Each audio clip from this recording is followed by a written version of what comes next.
Hi guys, today I am going to show you my new bullet journal that I started for 2017, and I'm going to give you a quick flip through of the rest of my bullet journal from last year, since I never finished making videos last summer and last fall, recapping each month. So we will start with my old one, and except for a few collections, it was pretty much the same. I fell into a groove with just weeklies and dailies and a couple monthlies, so this should be pretty quick. I just want to flip through and show you a couple things so you can get an idea of what the rest of my bullet journal looked like. This was a couple notes I took on a couple books I'm writing that I got ideas for and wanted to write down. This was a weekly and dailies. Weeklies.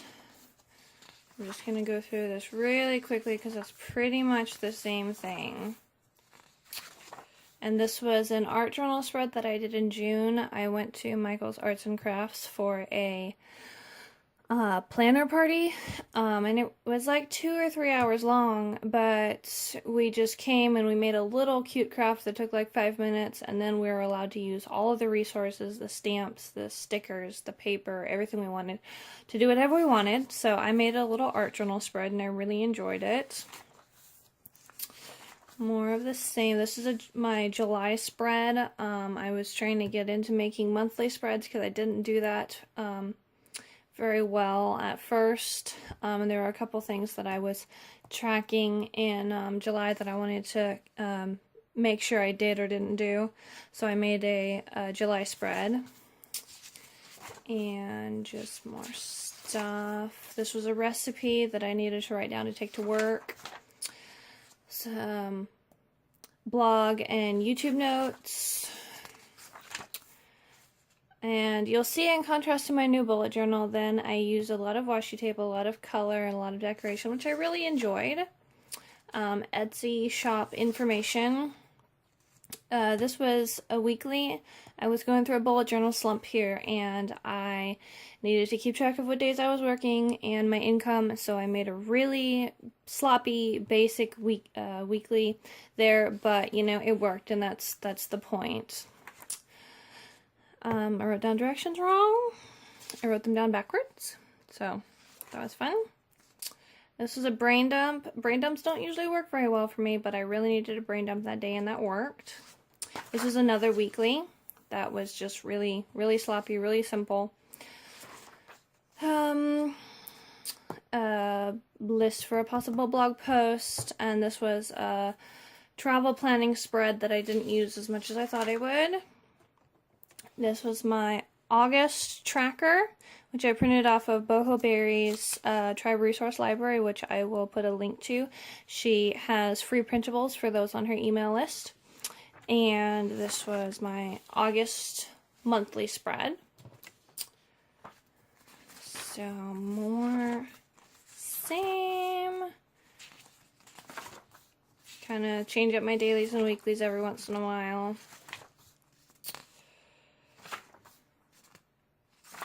And then this was September. I printed off the same Boho Berry's tracker for September, taped it on the way I did in August, had some monthly notes, and stuff, lots of washi tape. This was a travel spread I posted about on Instagram to pay attention to all of my travel info, my flight numbers and things, as well as going through different time zones. I did a split time tracker. And this was what I used when I was in California for a week. Was it a week or was it 2 weeks? I can't remember. But instead of doing a daily, I kind of did a daily weekly with a little bit of a tracker to track some things, track my spending. So this is what I worked out of while I was in California for a week.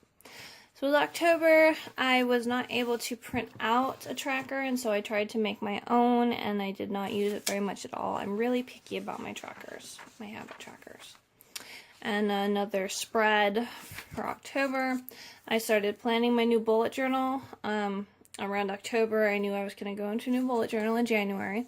So I started writing down some things I wanted to remember. This was my return trip. No, this was another quick trip I took in October. Around the middle of October, we realized we were going to move to South Carolina, so I started taking some notes on my new rooms in our new house. That was another travel spread for when I came home. Or maybe that was it. Goodness, I can't remember now.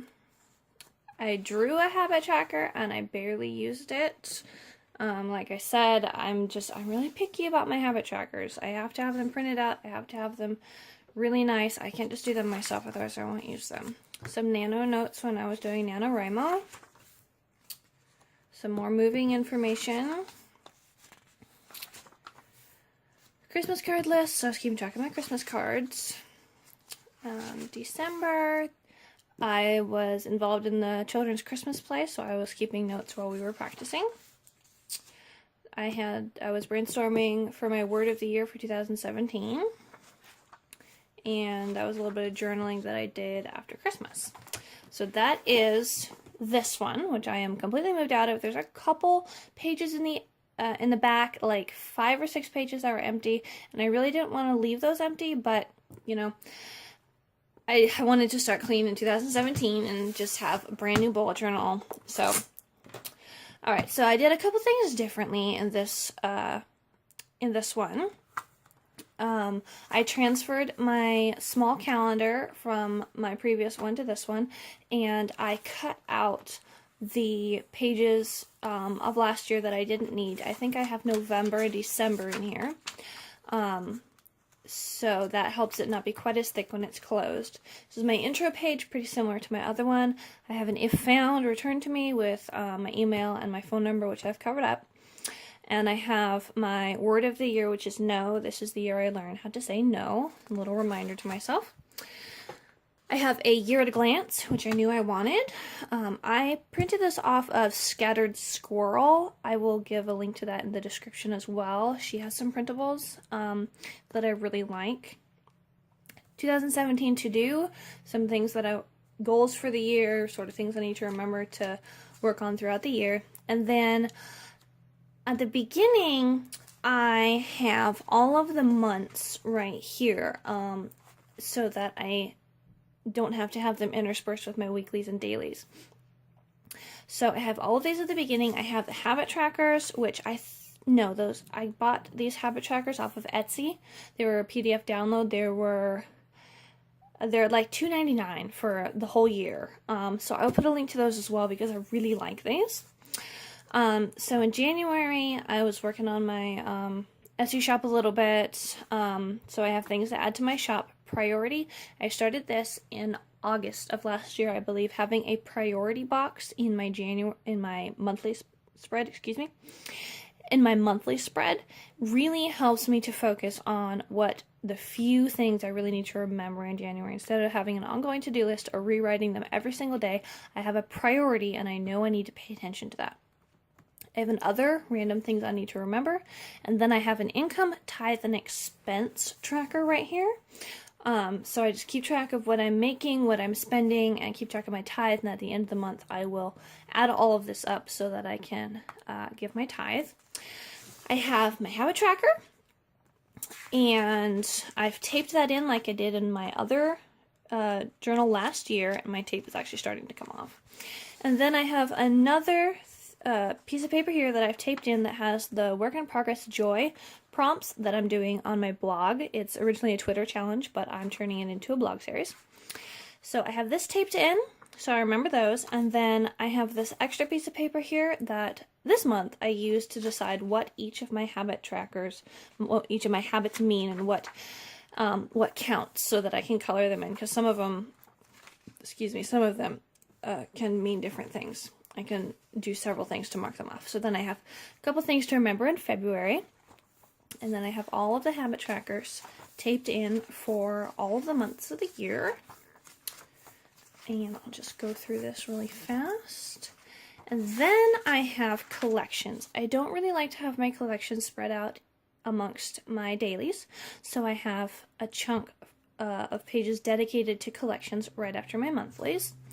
So I have car payment graph and blog post, YouTube, Instagram information here. I have a personal mission statement, which I developed a couple weeks ago. I might do a blog post on that. Quotes, some moving information.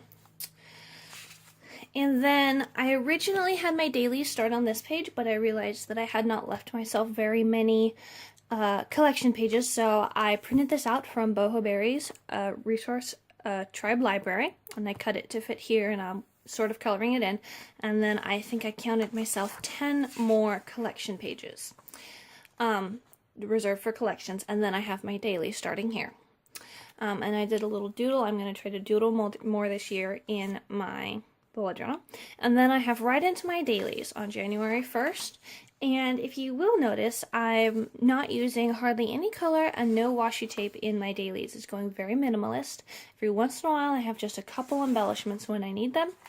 It's really working for me. I loved being artistic and colorful in my other journal, but this is what works for me right now. Later on in the year I might get colorful and fancy, but right now the minimalist is really, really working for me.